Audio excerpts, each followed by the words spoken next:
Ignite, sparked by BBB, where conversations are taking place to change the future. Welcome back to BBB Sharing. I'm Evie, Director of Ignite, sparked by BBB. And with me today, I have a wonderful guest, Candace Richardson from Faithfully Growing. Welcome. Thank you. Thank you. Of course. Thanks for coming in today. I know it's rough. It's that time of year too. It's spring. And if there's any indication to your name, go ahead and tell everybody what you do. So I am a garden landscape design company. I love to do garden maintenance and making your yard beautiful, helping you understand what you have in your yard and what you need in your yard. There's lots of things that people want, but sometimes that doesn't quite work out to what your needs are going to be. See, So there's an ongoing joke in my family. My dad, green thumb. My brother, green thumb. Me, my mom, no. I think I would kill a bouquet of roses in a day. good flowers, they're easy to kill. Yeah.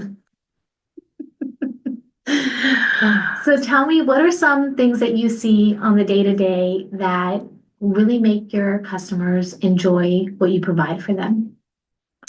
So I think it's mostly my personal touch. I like to accommodate my clients.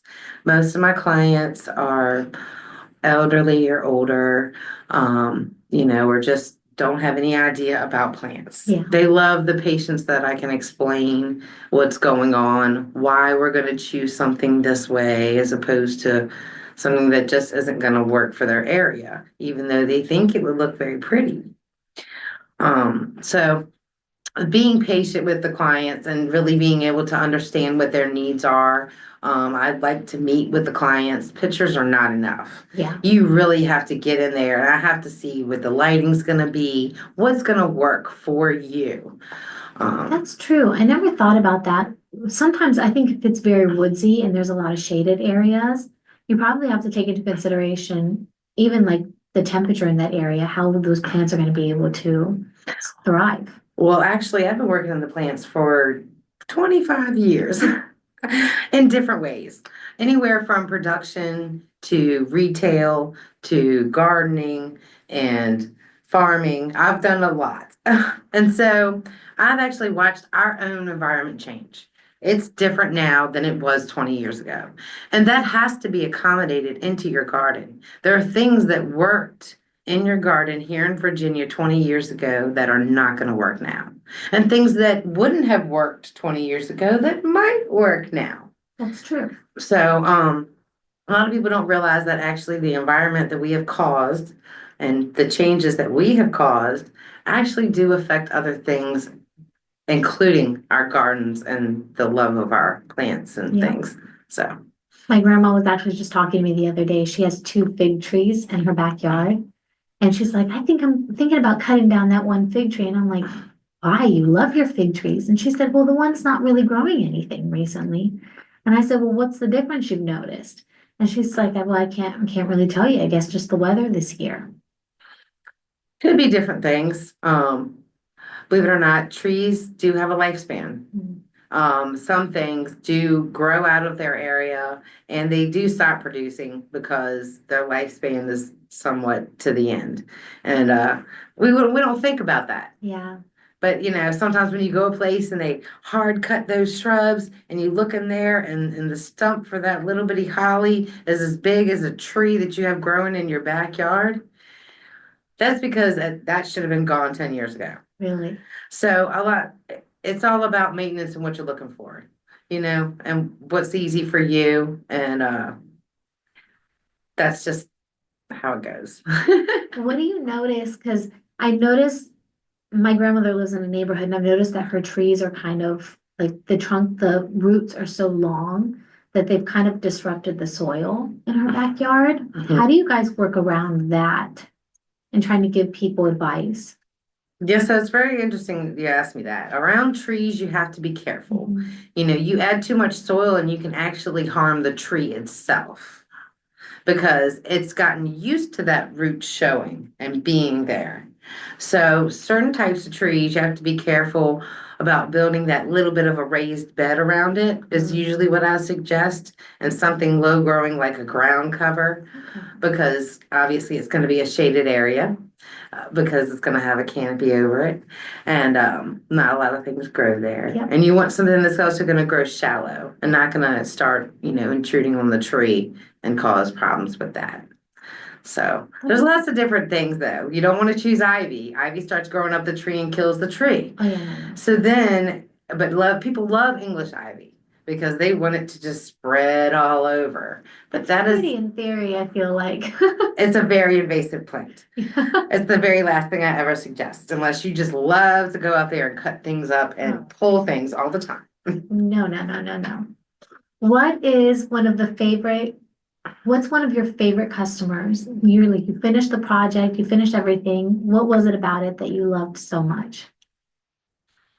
I know it's a tough one. It is a tough one because I have clients that I regularly do work for. Really? I maintain their gardens. I go to their house either once or twice a month, and during height of the seasons, more. And so, I mean, my very first clients are probably my favorites. Yeah. Sydney and Wayne Carey. And they are great to me. And we are very good friends. We have dinner together. It sounds amazing, but they actually gave me a weekend trip. That's wonderful. They were like, we have this extra timeshare and we're not going to use it and it's going to cost us money and we want you to go. That's so You sweet. need time. You work so hard and they're my good friends. Yeah. So it's wonderful because most of my clients become my friends because we work together so much and communicate with each other so much. And their gardens mean so much to them. It's a relationship It truly is. because it's their home. So you have the utmost respect for their home that you maintain it and keep it beautiful for them. For me, I love stepping outside. I'm a sit outside on the patio, looking out with my coffee kind of girl. So my outside environment really means a lot to me. I can only imagine for other people.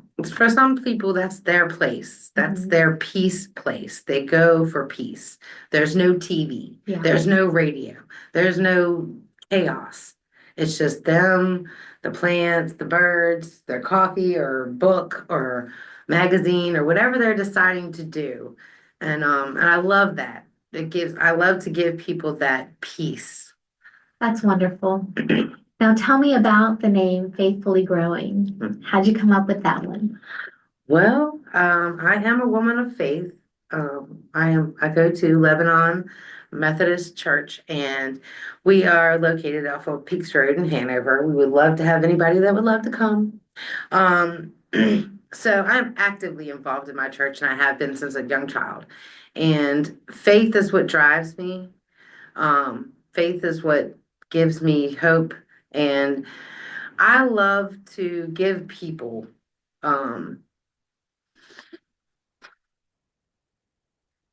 knowledge about my faith. Yeah. And to share it with them. And I believe that just giving them my business name and letting them know that leads them to believe that I am not the person that is going to lead you in the wrong direction. Yeah. At any point in time about any advice you ask me about. I love that. I grew up, I'm Eastern Orthodox. My family's Greek, but I grew up in Harrisonburg, Virginia. And my parents never failed to let us know every single day, no matter how isolated you might feel sometimes, when you always lead with your faith, God is never going to steer you in the wrong direction. Absolutely true. He has definitely pulled me through some tough situations, because I'm only on the third year starting. So I've been over some hurdles. Yeah. Definitely. It's going to be rough, but it's going to be when you look back 10, 15, 20 years from now, you're going to be like, yeah, it was rough, but it was worth it. Sometimes you need that. Yeah. To experience the growth and to actually appreciate what you're looking back on. 100%. Because there's a lot of not appreciation of what you have these days. There's a lot of it. I think we need to start practicing gratitude a lot more. Wow, that's a word that a lot of people don't use. Yep. 100%. So tell me, how can people get in contact with you? So you can contact me, obviously, via phone through 804-806-0146, through my email, goinggreengirl2019 @gmail. I do have a website. That's obviously on you guys' website and things. Faithfullygrowingld.com. And the best way, honestly, is texting or calling. Emails, stuff goes to spam and things get missed in the cracks, and I hate for that to happen. Yeah. So that is usually the best way. I love this little flyer too. Oh, I had thank to show it to you. everybody. It's just so cute. I had fun designing that It's myself. beautiful. I love it. It has a very like calming and ethereal feel to it, which I think is very fitting considering what you do. It's wonderful. It's the vibe I'm going Yeah. for, yes. Well, Candace, thank you so much for joining me. I had a wonderful time talking to you and getting to know you. Me too. Thank you. Thank Thank you. This you. was wonderful. I love doing things like this. I love getting to know all of our ABs, even people that are coming to visit our office for the first time. It gives me a chance to kind of get to know you and you kind of get to know us a little bit. So people that are watching on YouTube, if you're going to BBB Central VA YouTube channel, please make sure to like, share, subscribe, and comment down below. Hit that notification bell so you can always be notified when we post up. And of course, if you are listening on BBB Sharing Spotify, please make sure to follow us and share it out. Thank you. Thank you. Ignite, sparked by BBB, where conversations are taking place to change the future.